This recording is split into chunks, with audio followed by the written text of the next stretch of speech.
Great. All right, let's crack on. We'll get underway. So we'll make a start and let you know who we've got on the call tonight. So we're exceptionally lucky.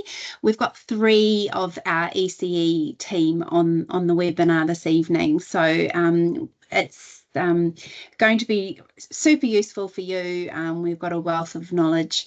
But to introduce myself, my name is Claire, and I'm actually a primary trained teacher, so not an ECE expert, but I am experienced in supporting New Zealand educators making the move to Australia. I'm based in Auckland, and I taught in New Zealand for 3 years, and then I made the move over to the UK. So I have had experience relocating and teaching in a different curriculum. When I came back to New Zealand, I've been in this role ever since. So I will reach out to you after this, and you'll have all of our contact details, but we'll crack on, and I'll pass over to Georgina to introduce herself. Hi everyone. First of all, thank you so much for joining us today. So a bit of background on myself. So I've actually worked in education recruitment for the last 9 years now, and I'm sure you can tell I'm actually originally from the UK. So moved over to Australia 6 years ago, where I've been working in the early childhood space across all of Australia. So currently supporting Victoria in supporting educators find the right role. So yeah, thanks for joining, and I'll pass over to Jo. Thanks, Georgina, and welcome everyone. Thank you for joining us. So my name is Jo. I'm also not originally from Victoria. I'm from Scotland, so we've got a bit of a mixed bag in the meeting tonight. I have been with ANZUK for 4 years now, so I've worked in both casual and permanent recruitment. A little bit of a background in education from overseas as well, but based here in Melbourne, and support educators who are local and moving to Melbourne, finding permanent opportunities in early childhood. And I'll pass to you, Hannah. Hi everyone, I'm also not from Australia or New Zealand. I'm from Ireland, and yeah, I've recently moved over here in the past 2 years. Been working in recruitment and joined ANZUK about a year ago now, and similarly to Jo and Georgina, help people in the early childhood space find the right fit for them. Great, thank you. And I think that's one of the great things about ANZUK is we are quite global. Everyone understands it's not straightforward to relocate and move countries, when most of us have done that sort of journey before, so it does help. So tonight we're going to talk to you about who we are. A lot of you may not have had experience working through an agency before, so we'll sort of tell you about that, and then we're going to cover what's involved in making the move, what do you need to have, what are the requirements, and the compliance side of things. The team will talk about the types of roles, which is a little different from New Zealand, the types of centres you can work in, and then we'll also cover pay and incentives. We'll have questions at the end, but also if you would like to, if a question pops up, do feel free to pop it into the chat, and we can try and get to that as we go, to keep on top of it as well. So yeah, feel free to type them in the chat. Otherwise, we will have a bit of time at the end for questions as well.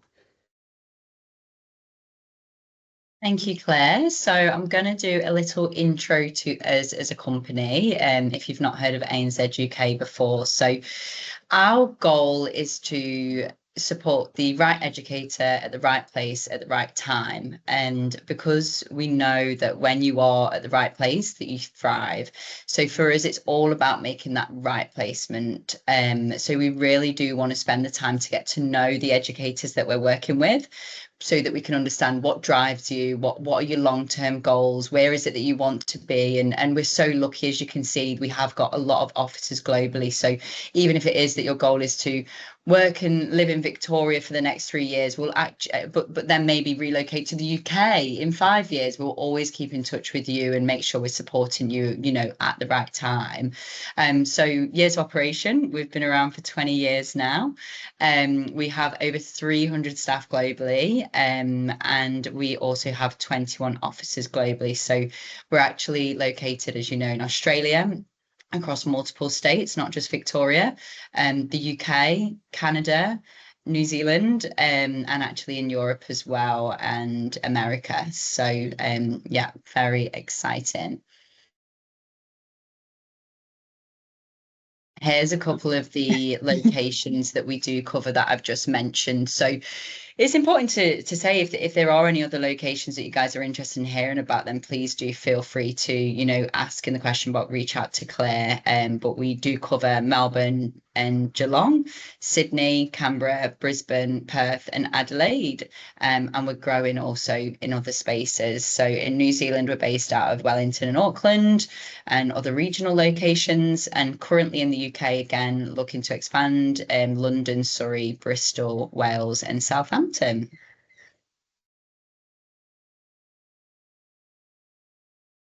Okay, so the first thing that you'll need to look at is your right to work in Australia. So if you've got a New Zealand passport, then you don't need to do anything. You are an immediate permanent resident in Australia. And that's sort of the easiest scenario. So you can book a one-way flight. You could book a one-way flight on Friday, turn up to the country, and you can just start working. You know, you've got full working rights. The only thing we can't do is vote or access the benefit. So that's the most straightforward way. Australia does offer a range of other visas. We have a lot of educators from other geographies who are able to access a working holiday visa. There are restrictions around gaining permanent roles with those visas. And then there's a range of skilled working visas as well.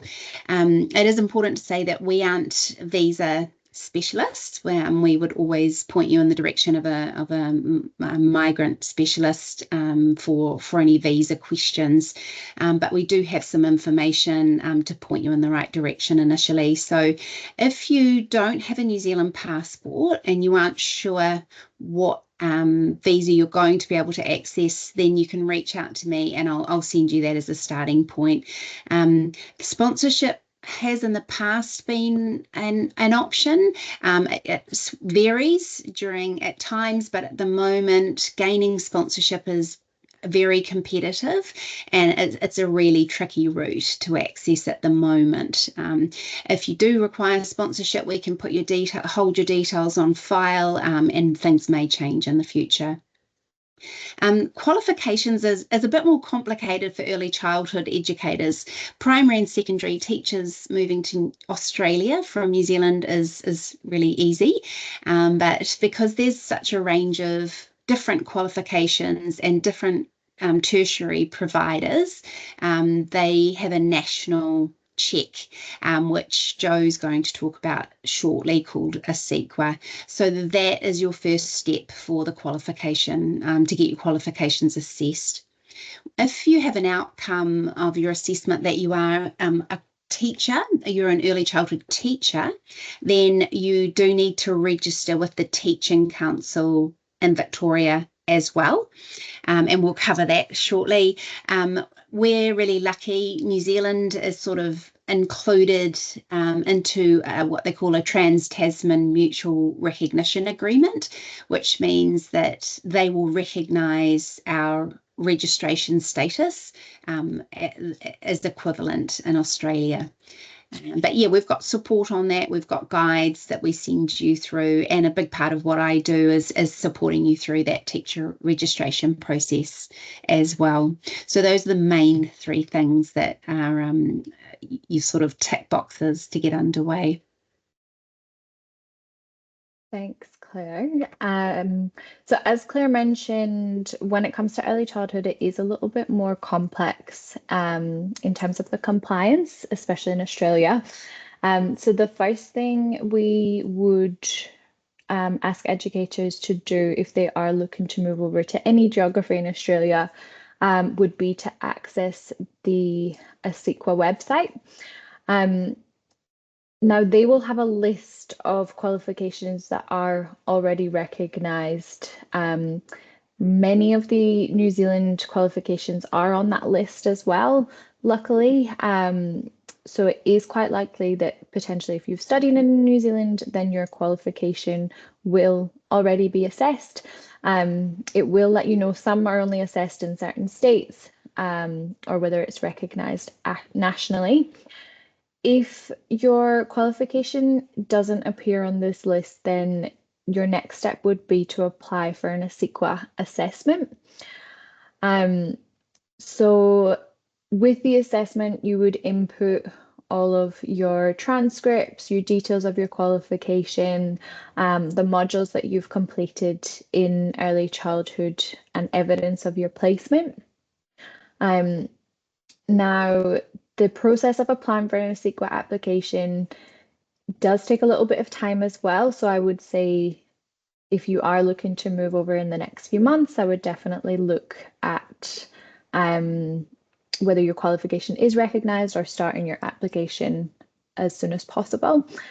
So once ACECQA has received your documents within 10 days, they'll let you know whether they have everything or whether there's anything else that's required. From that initial 10-day email, it will then take 60 days for the qualification to come back.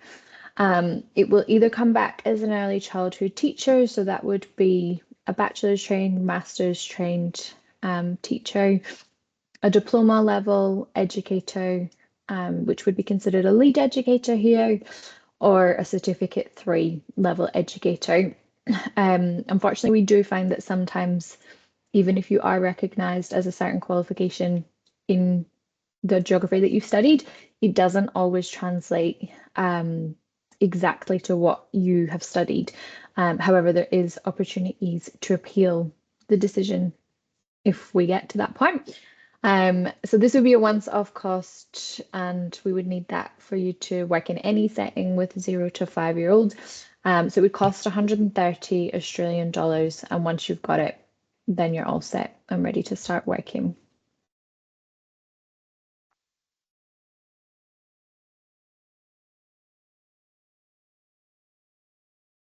So if you are qualified as an early childhood teacher, so whether it's already recognised on ACECQA or you are assessed as an early childhood teacher, we would need a teacher registration for you to work as an ECT. So this is different state to state. Here in Victoria, ours is called the Victorian Institute of Teachers. You can get your ACECQA and your VIT application done prior to working in Australia. This again will take 2 to 6 weeks for the VIT to come back as well. So I would definitely recommend looking into the ACECQA first of all, and then assessing whether you need to apply for a VIT. As Claire mentioned previously as well, the Trans-Tasman Mutual Recognition does speed up that process as well. And we do have a detailed blog around the VIT process, and we'll share the slides with you after, so you can go through that if you would be looking to apply for the VIT.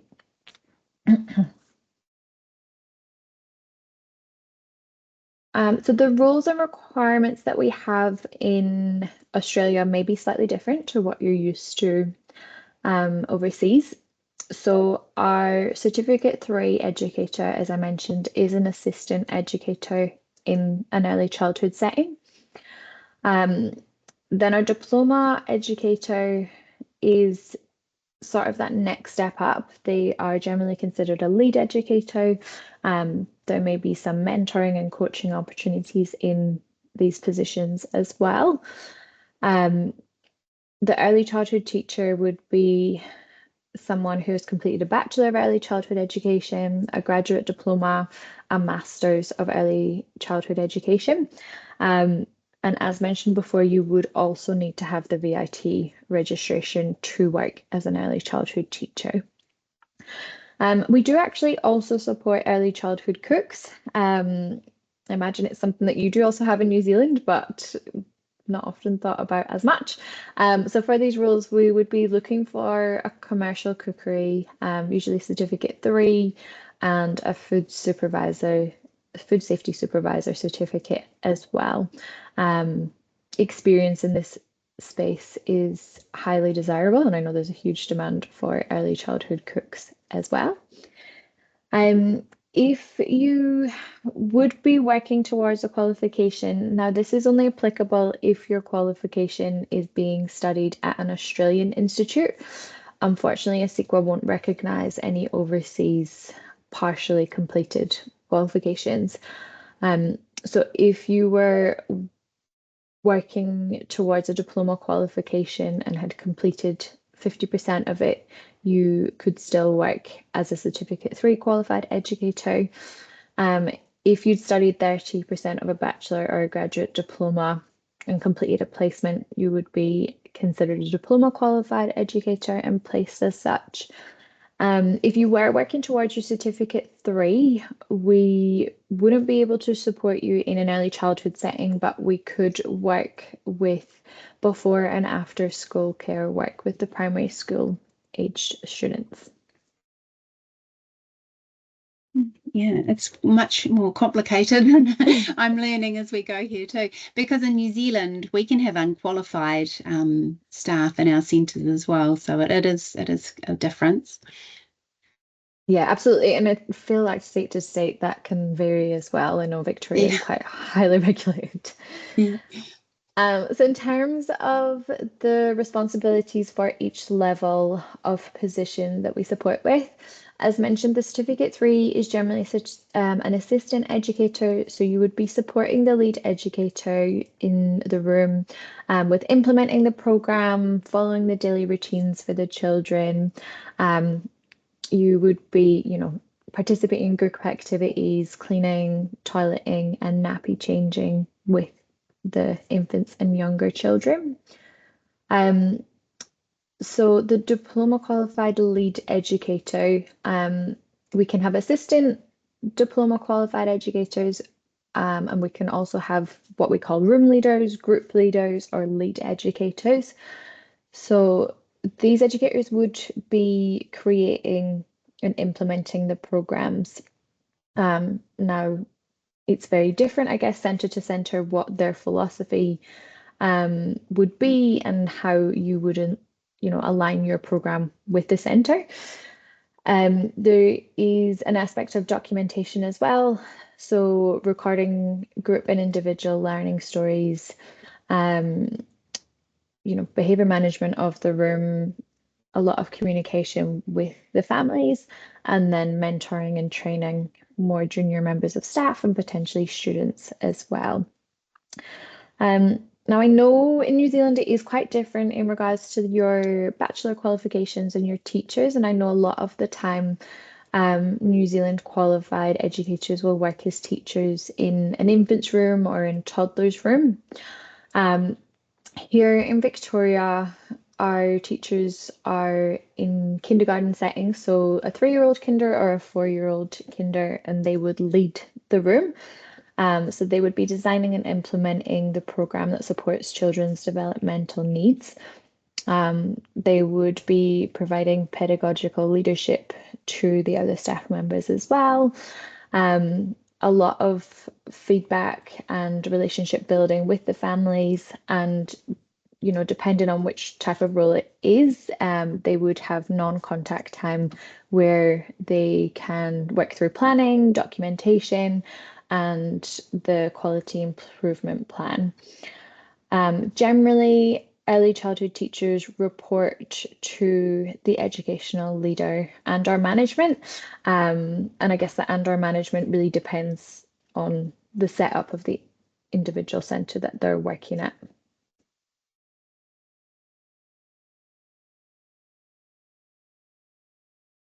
Now, if we move into the management level roles, each centre would have an educational leader.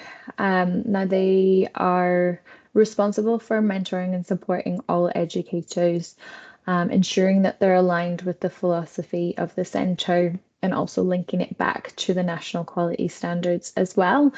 So these staff members have a really strong understanding of pedagogy across all age groups, and work with that leadership team on the quality improvement plan as well. And an assistant director or 2IC would oversee the daily operations of the centre.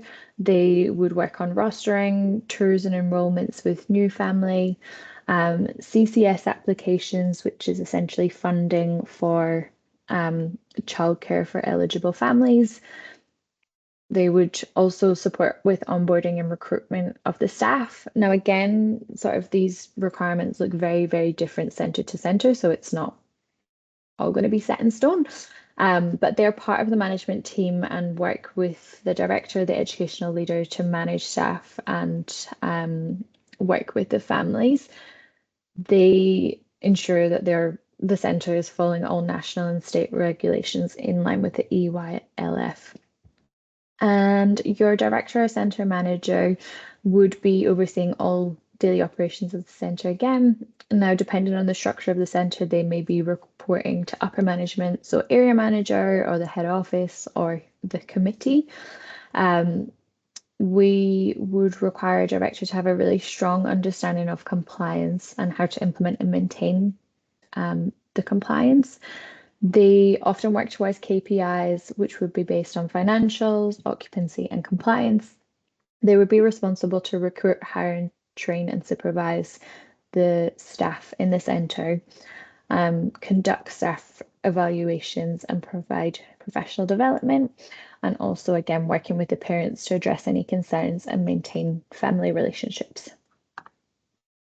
Thanks, Jo. Do you ever place up to these levels from New Zealand, or is it mainly the teacher roles? Yeah, we can place candidates of all levels, and we have done in the past as well. Yeah. Yep, great.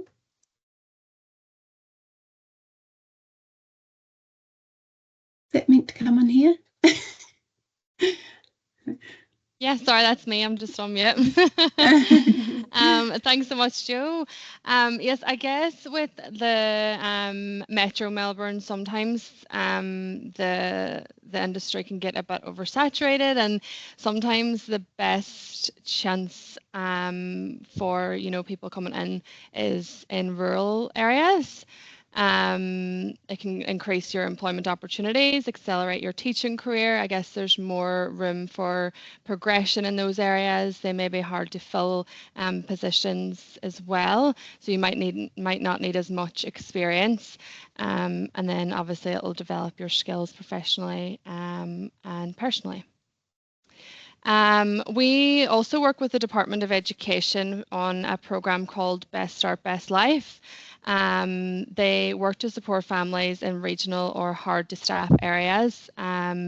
So these opportunities will be given for ECTs and educators supporting in the 3-year-old or combined kinder roles. So it's just those specific age groups.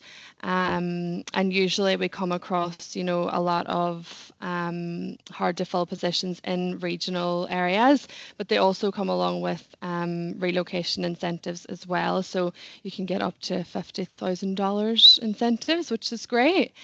But yeah, those roles are released to us normally at this time of year, and people who are looking to either come interstate or move from New Zealand like yourselves have really good success there.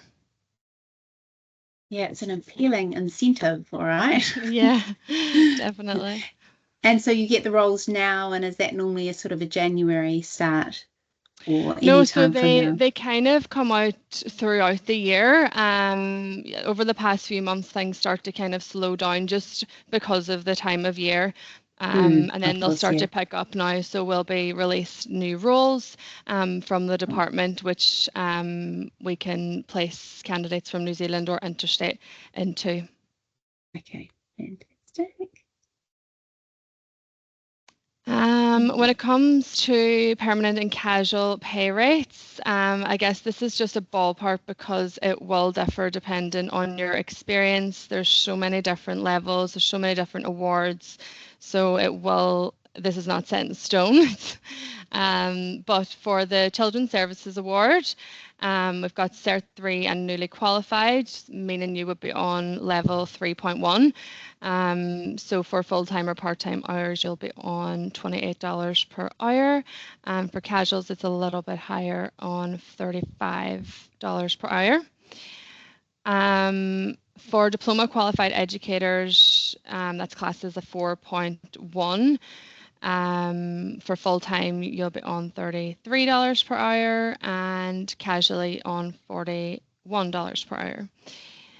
So that's just for the Children's Services Award, and then we've got the Teacher Services Award. So depending on what award the service goes off and what level you're on and how many years experience you've got, will depend on how much you're paid per hour, like I said. But the Teacher Service Award minimum, so for preschools and schools, the hourly rate is $36 per hour, and for long daycare centres are $38 per hour. So those are the minimums, the sort of the they're just the starting. minimums, the starting points, but then there's a lot of other awards as well, so we can't, there's too many to write them all down. More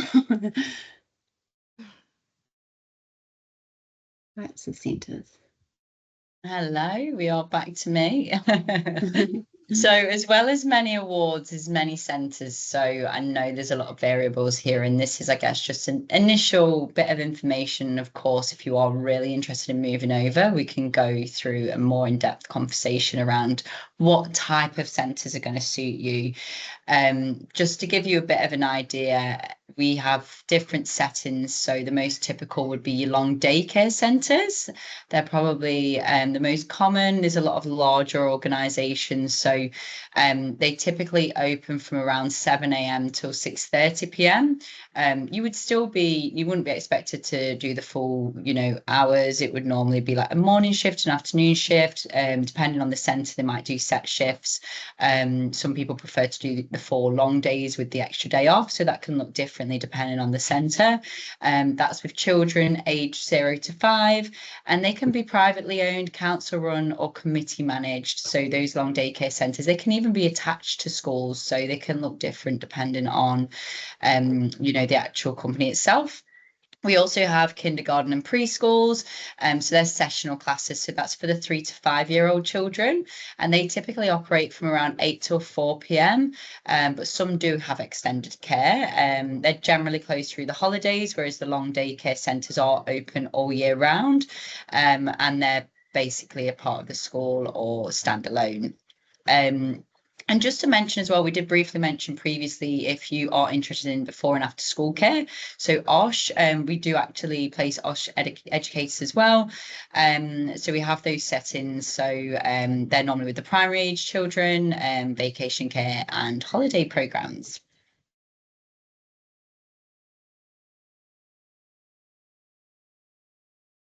Okay, and again, one of the differences, I'm sure it'll be very transferable, but there will obviously be a different curriculum here.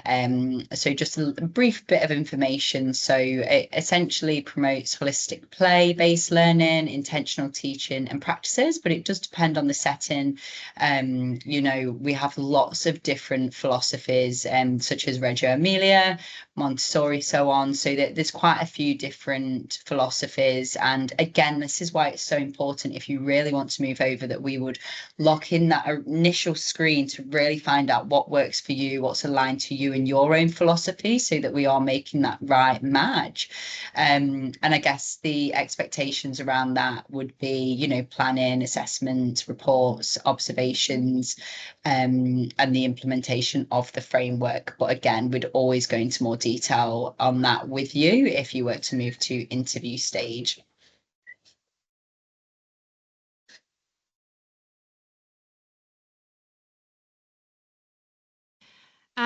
So with the permanent opportunities with us, we've already went through all of the roles and things like that we can help you fit into, or find a role for you, I guess, without reading them all out again. But we will first of all, catch up with you over a voice or phone screen. And like Georgina said, you know, really find out what it is that you're looking for and how we can best assist, I guess, moving forward. And then after that, there's, you know, not just that market knowledge we've got, we can help you write resume tips. And then if a service is, you know, wanting to see a full profile or meet with you and interview with you, we will have interview prep as well. So just to make sure that you're fully prepared and ready going into the interview, we'll talk about commonly asked questions that we see all the time, as well as give you insight as to what the actual service you know, looks like, what their philosophy is, and how you can answer questions as best as possible. And then we also do all of the salary and contract conditions negotiations. So when it comes to salary, we'll always try and get you as best as we can. So there's no need to stress about having those conversations. We will have them for you. Yeah, really nice, easy way to get a job. Yeah. You do all the hard work.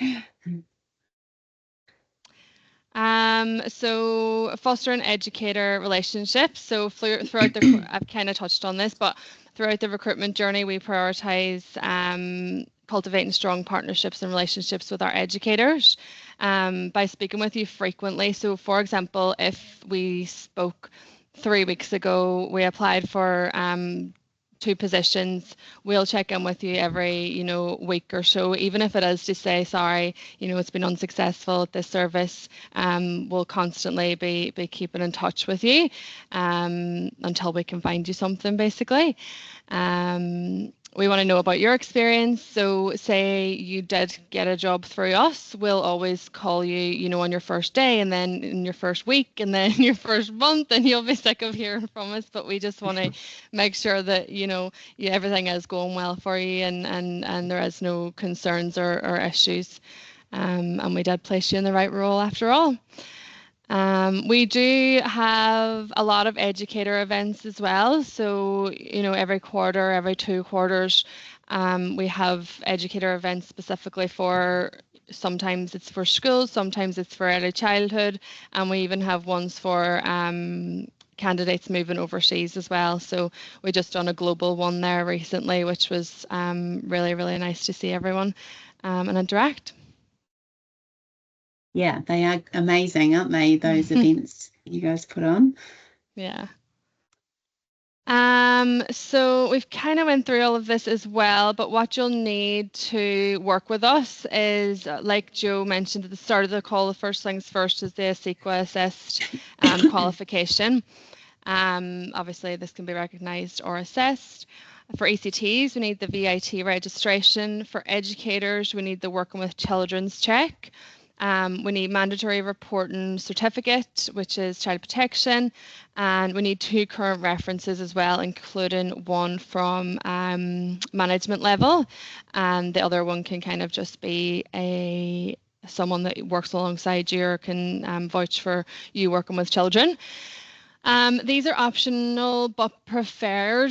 With ANZUK, we do require you to have your first aid and CPR certificates. That's to work with us casually, and then permanently. We do, I guess, want you to have these things, but sometimes the services don't necessarily need them. And we need the full food handler certificate and a current police check.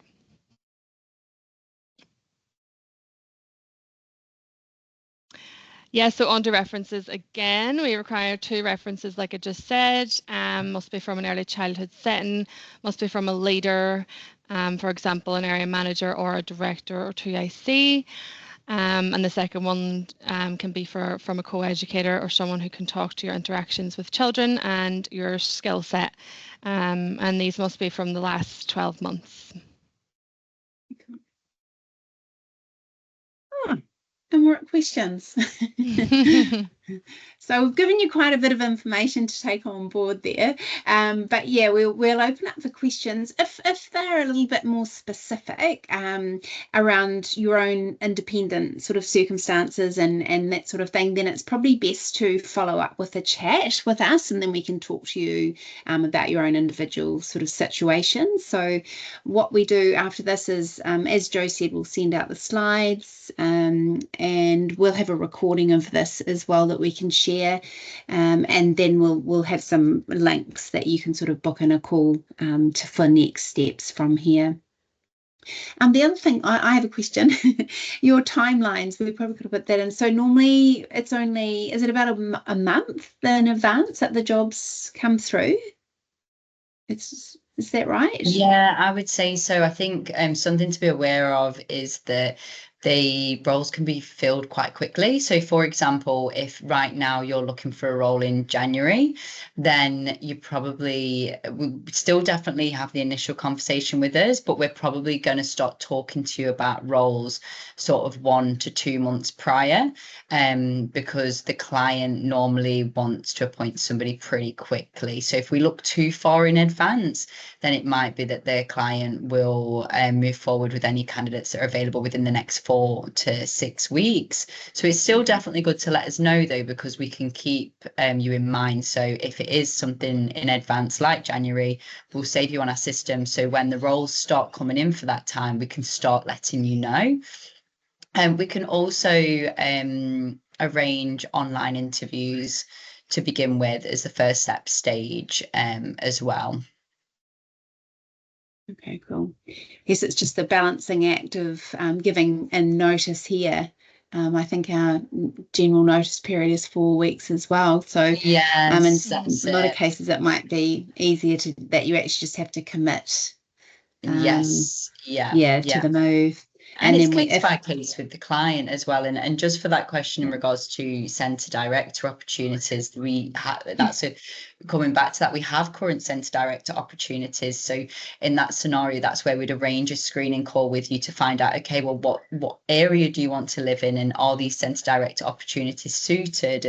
And do a full screen is what we'd call, to find, a bit more about your experience. But we definitely do have centre director opportunities, but it would depend on when someone was moving over. Are these ones that are starting ASAP going to be suited, or do we need to look at ones for the future? No. Are there any other questions that we haven't got to that are already on there? I think we've sort of answered most of them. We've got one question coming in. If anyone else has got any questions, fire them through. There's one there. Are there any options of free courses while you work? In terms of, I would say, sort of professional development opportunities, upskilling courses, there's definitely a lot. I would say in Victoria, we're very, very lucky with the amount of sort of conferences that are organised and free professional development opportunities.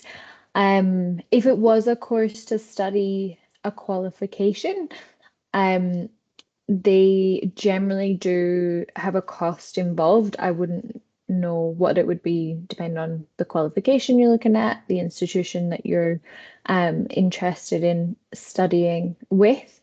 I think it's probably quite important as well that you do check if there's any study limitations on your visa. So if you have come over as a New Zealand citizen, I imagine that you're, free to engage in paid study opportunities here. However, I do know some visas will have limitations around that. When it comes to relocation costs, I guess coming from New Zealand and moving into Metro Melbourne, like with the clients that we work with, they don't offer relocation incentives as such, but those ones that I was talking about with the Department of Education through the Best Life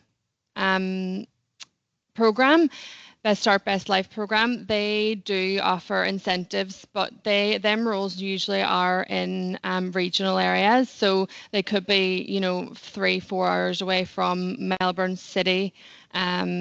So to answer your question, I guess the ones in Metro Melbourne may not have any relocation incentives, but the ones that we work with through the department, they usually do.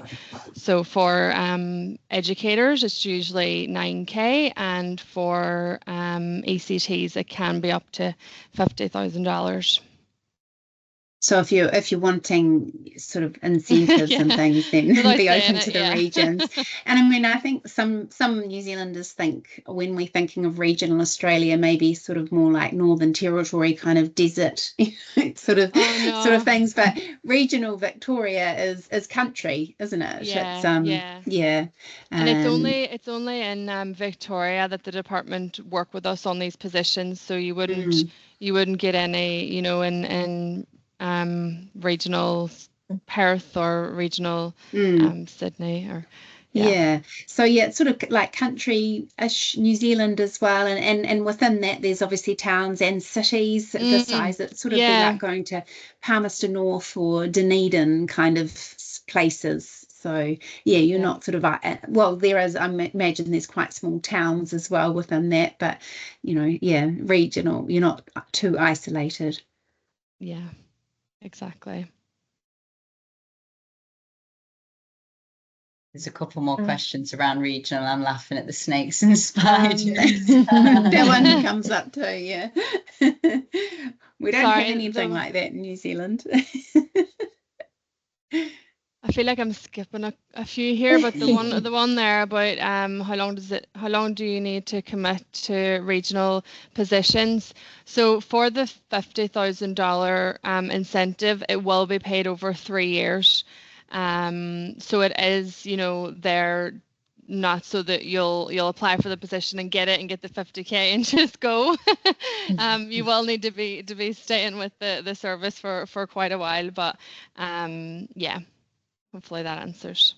I believe as well, the incentives, they don't necessarily mean they're automatically always going to be at the top end, which is the 50. And it can fall in between, can't it? And I think that they sometimes pay a certain amount as well. So you'll get X amount after being there for a year and X amount after being there another year. When it comes to, I know there's a question in there about the childcare discount for educators and ECTs. So if you're an educator and you have your own children that you would like to bring with you to a centre that you're working in, it's very much dependent on the centre itself and the company that you would be working for. So we would always find out whether you have young children, what age groups they're in, so that if we had a role, we would know that they had space for your children in the rooms. It's really dependent centre to centre. It might be anything from, 20% to 70%. I'd say generally it falls around that 40 to 50% discount.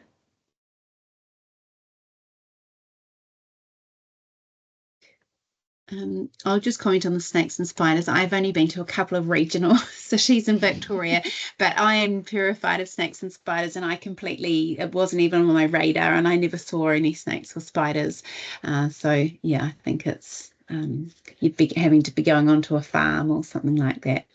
I mean, I'm also extremely scared of them. Unfortunately, I have come across them, but it's very rare, and that was like traveling the west coast of Australia. But it is normally those regional spaces, but it's very rare it would be a problem within your home.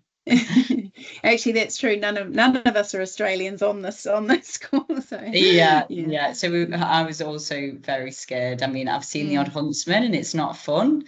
You do strangely get used to it. It's the birds that I really noticed the big difference in Australia. And they've got some crazy birds. You can hear them going now. Okay. All right, well, I might start to wrap it up. And as I said, if you've got any further questions, you've had a bit of a connection with the four of us, and we've got great support and good network available for you, so you can just sort of carry on your questions, and we can support you through the process. So thank you so much for joining us. Was there any last minute ones that you guys wanted to talk on? No? Okay, yeah, so big thanks for joining us, and all the best for the rest of your evening, and yeah, we'll hopefully hear from you soon, and I'll get the email out to you by Friday. Thank you, everyone. Thank you all so much. Thank you, Thanks, and everyone. big thanks to the Melbourne team. Thank you for joining us. Thanks, Claire. Bye. Bye. Bye. Bye.